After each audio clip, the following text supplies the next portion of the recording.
আমি আবারও এসে গেছি আপনাদের কাছে আপনাদেরকে নতুন উপদেশ দিতে, কারণ আমার উদাই দেওয়া কাজ, জ্ঞান দেওয়া ছাড়া তো আমার কোনো কাজ নেই। ইয়ার কি মারা বাদ দিচ্ছি। দেখুন, আমি খুব সিরিয়াস কথা বলতে এসেছি, আর আমি খুব সেটাও কিন্তু আপনারা জানেন। বিষয়টা অন্য জায়গায়। বিষয়টা হচ্ছে যে কে সাকসেসফুল আর কে সাকসেসফুল না, সেটা নিয়ে কথাবার্তা আজকে আমি বলবো, ঠিক আছে? দেখুন, একটা জিনিস কিন্তু সবাই শুনে থাকবেন, সেটা হচ্ছে কি সাকসেসফুল হওয়ার জন্য কি দরকার।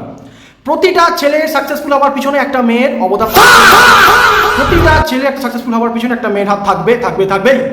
তাই আমি প্রতিটা ছেলেকে উপদেশ দিচ্ছি আজকে, সাকসেসফুল হওয়ার জন্য খাটাখাটুনি না করে সবার আগে একটা মেয়ে খোঁজো।